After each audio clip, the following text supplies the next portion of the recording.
So, Christy, why don't you take over? All right. Unfortunately, I'm not as comical as Jeff and Steve are. You know, they're the perfect dynamic duo. So I'll try to. He's always wrong. That's very true. So At Steve, least you're always right. Yeah, Steve goes, at least you always agree with me. I said, okay, fair enough. Hi, welcome. Grab any seat you like. So we are going to start off with the dairy-free ice cream. How many of you had dairy-free before? 1, 2, 3. Okay, good. A few. Good. So this dairy-free looks just like a normal traditional bladder, like a normal dairy mix, which is a very rare thing to see. There's a company called Meadowvale. They had engineered this whole new style. Let me pass this out here. This is the formula, which has the contact info if you just want to pass it down.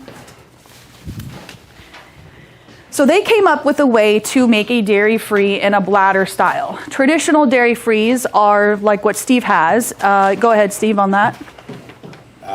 This is Mommy's Gelato, spelled M-A-M-I-S, gelato.com. And this is a dairy-free. It comes in either oat or coconut. The coconut, of course, has an aftertaste, which I don't mind at all. And the oat has no taste whatsoever. So you just open this up, add water, and you're in business. So both ways are great. So this one is very shelf stable. So if you're overseas or if you're in tropical islands, typically people would go with that method. If you only have a couple of flavors, just to make sure you keep everybody inclusive and you don't turn anybody away, those are shelf stable, I think, for like a year and a half. These can be frozen, but once you thaw them out, you have to use them within 4 days. This is a tapioca base, and the reason why is because it is tapioca base. It thickens up super quick, and it becomes like clumpy and whatever. Still tastes good, still workable. It's just going to go plop, plop, plop into your machine versus pouring into it because it starts to get a little thick. The downside of this is it doesn't sit on a shelf, it takes up freezer space, and it does have a coconut background to it. So no matter what flavor you make, it has to complement a coconut with it. Mommy's Gelato, they have actually a couple others. So they have almond ice, they have Froconut, they have Outrageous, they have 5. Matcha one, and then they just come out with a peanut butter base one. Their Outrageous has no background taste to it, so you can pair that with almost anything you want. The texture isn't as smooth when you work with a dairy-free bladder like this one. All right, so I feel like I should do Jeff's little shtick. He always starts off first. So when you go to grab a bladder, you want to choke it by the throat like this, and you want to pop the top off, like so.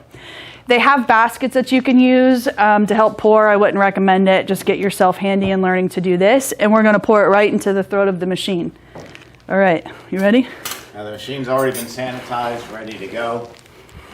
Christy did a little bit of Sterashine, which is a approved sanitizer. Every health department approves it. Mix it with water, put it in there, it kills any bacteria, and then that's all you have to do. You don't have to sanitize again, you don't have to sterilize again unless you put your hands in the machine or you take a 2-hour lunch break. So we can go all straight through till lunchtime today and not have to re-sanitize. And even our lunch break's going to be so brief that we won't have to sanitize then. And to be honest, this dairy-free, go ahead. Someone have a question. Yeah. This is coconut based? It's a coconut base. So it has coconut, it has tapioca. If there was a nut allergy, that would happen.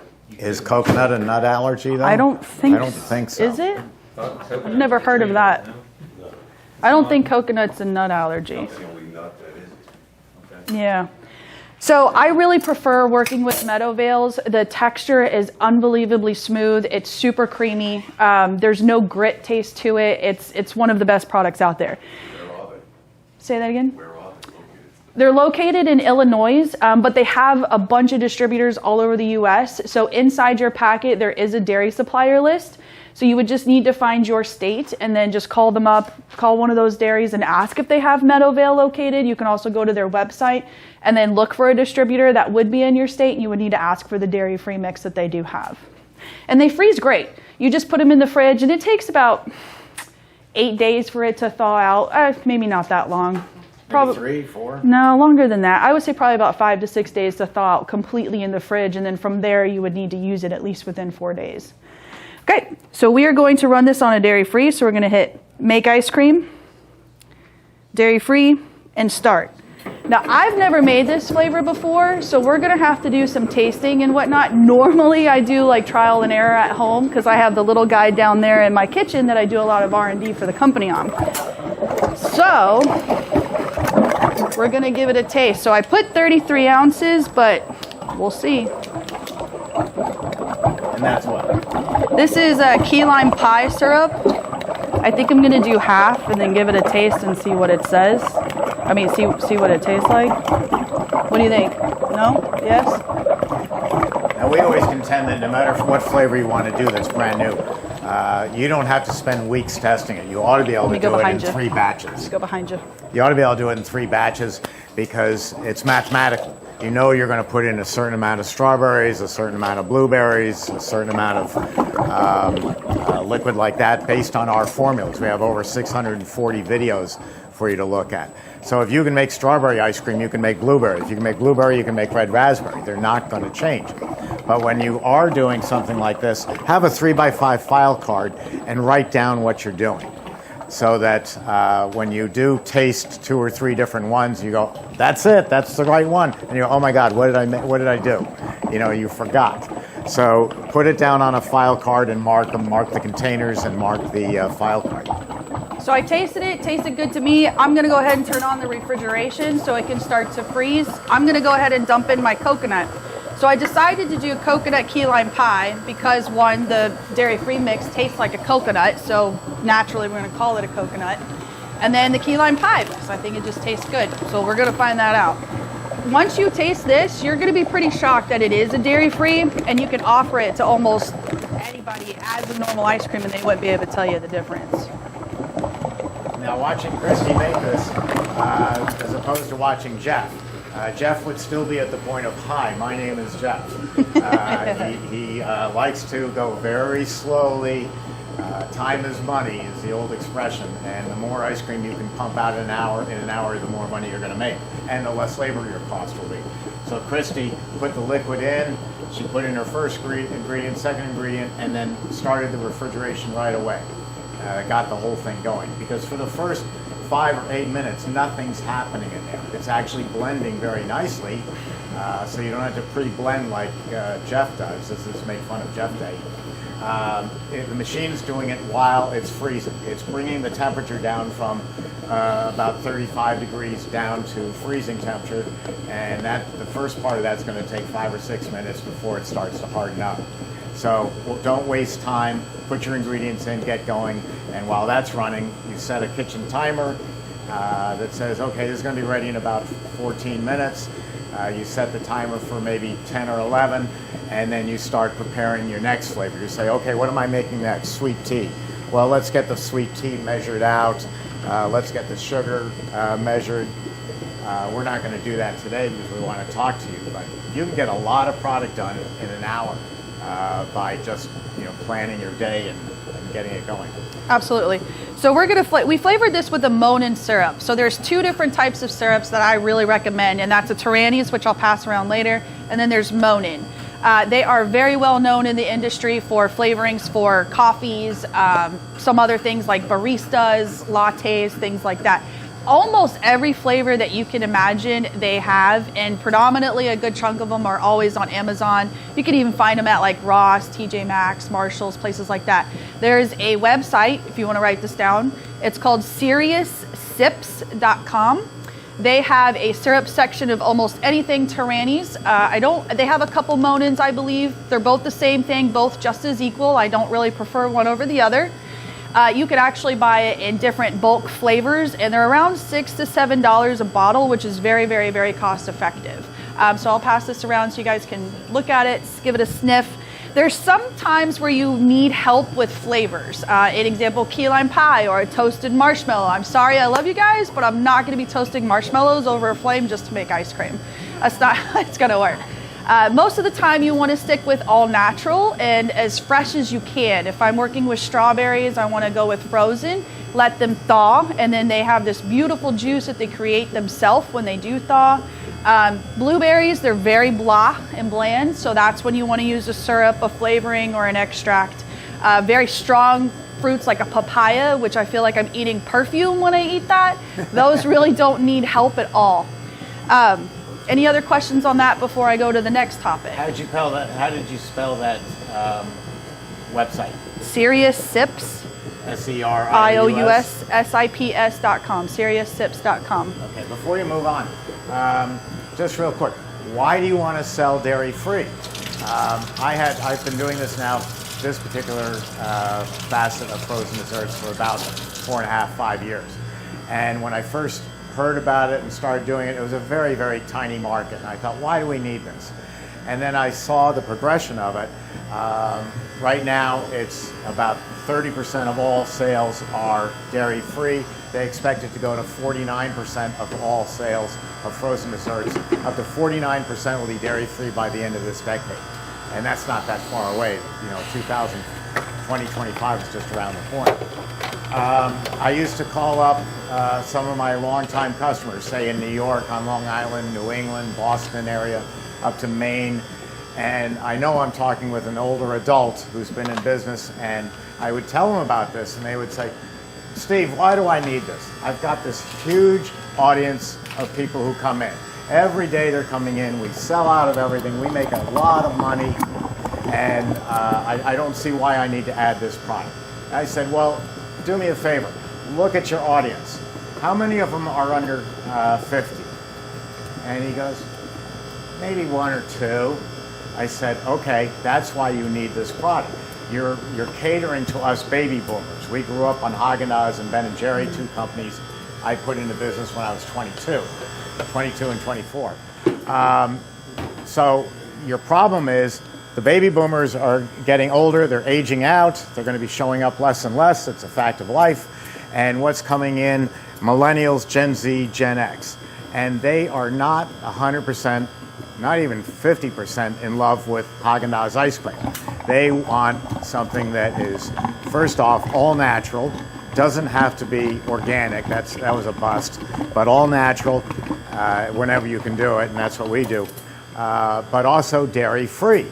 So these existing stores aren't catering to that market, and that's why he's got 90% of his audience, 95% of his audience is baby boomers, and he doesn't have any of the younger people. You need to hit both markets. The Gen Z, Gen X, and Millennial are going to take over us baby boomers, and so you better be ready for it. So you could start your store. We're doing much smaller stores now because of rent. I'm doing, instead of 1,700 to 2,200 square foot stores, I'm doing 750 square feet, 900 square feet, because the rents are so high. So I'm going to have a small dipping cabinet. I like the ones that aren't glass. And if it holds 12 flavors, I'm going to do 10 of American ice cream and 2 of dairy-free, and a separate cabinet for fresh fruit sorbets. And that's it. Very limited menu, not the 30 or 40 flavors that we always used to do. And on the dairy-free, I'm going to do a flavor of the week. I'm going to take one of them out and substitute in a flavor of the week. Same thing with the ice cream, same thing with the fresh fruit sorbets. I'm a salesman. I own the company, but I'm a salesman. Every salesman likes a reason to come back and see you. Hey, I've got something new to sell you. You need to entice these people to come back into your store. And the way you do that is with the flavor of the week. You hire someone younger than me to do your social media, like Christy, and let them advertise the flavor of the week, and it's going to be a tremendous success. And people are going to be very excited to see what you have. So the dairy-free is important and getting more so every single day. Absolutely, totally agree with that. So talking about dairy-free has no fat. No fat means no expansion. So when you run anything that's non-dairy, whether it's a water-based product, this product, Mommy's Gelato's product, it's not going to double your product when it gets finished and runs in the machine because there's no fat to expand. An example, you take sugar and water, put it in a bowl, or you put coconut milk in a bowl with a whisk, you whisk it really fast, it's not gonna do nothing. It's just gonna sit there and be the same thing it was when you started. You put heavy cream in the bowl with a whisk, you're gonna wind up with whipping cream if you whip it fast enough and long enough. That's because it has fat. That's just the reaction and science behind all that, which that's not my area or my field. So when you work with this dairy, pretty much what you put in is what you're gonna get right back out, unless you're adding inclusions like nuts or candies, brownies or whatever, apple pies, you know, because that's adding more volume, so you're gonna get more volume out. So if I'm putting in 10 quarts, I'm probably gonna only get out maybe like 12, 13, 14 quarts if I'm lucky, but that's just because it's expanding to freeze the product itself, but it's not expanding because it has any fat content. Another thing too is when you do run your very first batch of the day, an example this one, it's going to take a little bit longer to freeze than any of your other batches after this. So if I'm making 6 batches of this same flavor back to back to back to back, my first flavor or my first batch is going to take longer because my machine is warm. It just started up for the day. So it's naturally going to take a couple minutes longer. So if you're writing down your freeze times, do it from your second batch on, because the next time I go to pour in my next bladder and go right behind it, it's going to shave a couple minutes off your freeze times. So just make sure you remember that, so you're not writing down 16-minute freeze times and now your ice cream maker's walking around doing whatever and expecting 16 minutes and now, because 3 minutes makes a big difference when it's ready to extract. And now they've frozen up the product and it's a little thick to come out. So what we do here to see if a product is ready is what we call the cutoff check. It's where we open and close it and then see how it cuts off. You see how it's kind of still soupy and then it's running down, whoops, and it's kind of running down the chute. We don't want it like that. We want it to open, close, and then cut it off and make a clean cut. We don't want it to be super thick. The thicker the product is, the more chance you have it sticking on the blades and, you know, the cylinder and stuff like that. So pulling it a little bit sooner, don't want it firm to where you're sitting there and able to scoop it and serve to people like we are, because you want to have not so much airspace in your container. So the thinner you pull it to, you're not sitting there doing this. If it's, you know, got lots of really thick ice cream, trying to get all those air pockets out. So it fills it up a lot more evenly too. But we want to serve you guys, so we want it to be a little bit more firmer. And I'm just going to take a bite of It's this. not a soft ice cream machine. We are not pulling one cone at a time. They have a cylinder that's about this wide around, and so they're able to produce a product that's ready to pull out of the machine and serve to you on a cone. Our cylinders are like this. This is the old-fashioned, this is what my grandfather, Emery Thompson, was working with in 1902. Was a rock, salt, and ice machine turning a crank. This is a modern day version of that, a very big cylinder. So when it comes out of here, it is not ready to go onto a cone. It's going to go through another phase of freezing it down rock solid, which is going to help enhance the flavor. One quick trick about the making the dairy free. We have well over 600 recipes at emerythompson.com. They're all in video form, and we actually go through the steps and show you how to make something. If you're making dairy-free with coconut, coconut has a distinct taste. You drink coconut and you can taste coconut. You drink a glass of milk, milk tastes like milk. Water has no taste. So when I'm using the Mommy's oat-based, it has no taste. So my little trick is, if you are making dairy-free with the coconut, just use my ice cream formulas. Use Christie's ice cream formulas. If you're making it with oat, which has no taste, pretend you're making an Italian ice. Italian ice is sugar, water, and flavor. Squeeze behind you. So since the water or the coconut or the oat has no taste whatsoever, by using the Italian ice formula for, say, raspberry sorbet, you can make raspberry dairy-free ice cream, just double the flavor. The Italian ice formulas will call for 2 bags of Oreo cookies, when the coconut will call for only 1 bag. So that's just a little thing to remember. If you're using oat, you got to double the amount of flavor. And that's what people eat. When we make vanilla ice cream, we use a great vanilla. We want that ice cream to say, wow, that's a terrific vanilla. I buy Breyers or Seal Test or some of these others, and you taste it, and the only way you know it's vanilla is because it says vanilla on the package. And I always tell people, if I hand you a ice cream or a sorbet or a dairy-free, and it's bright red, and you taste it and you say, wow, that's delicious, what is it? I just failed as a frozen dessert manufacturer because you can't tell it's red raspberry instead of strawberry. You didn't put enough flavor in. Nobody eats air. Nobody walks out of the store and says, that was the best butterfat content I ever had, or I can't wait till come back till tomorrow because the air content is just wonderful. We're ready. They eat flavor. Okay, so we're gonna do that cutoff check, and I know we're ready. So you see how it just kind of plopped down and it peaked in the container a little bit there? So now we're ready. So we're just gonna go ahead and turn off the refrigeration.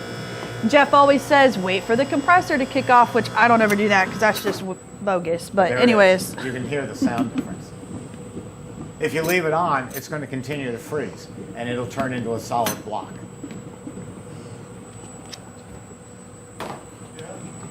Yes? Which has better sales, the oat or the coconut? I don't know the answer to that because the oat came first and it's been out there longer, but I really prefer the oat because Yeah. it's like an empty pallet. You can do anything with it. But from the dairy that we're buying it from, they only do the coconut. I'd put both in and see what the customers prefer. And then you'll know, because I think it might end up being different for every store. They're both going to be great, but I find more versatility with the oat. What I don't use is some of these other ones. I think Breyers was testing cashew or almonds and for a product out in California, of course. And it tasted like Death Valley. You know, every bite that you took made you more thirsty. So it's really come down to oat and coconut as far as I'm concerned.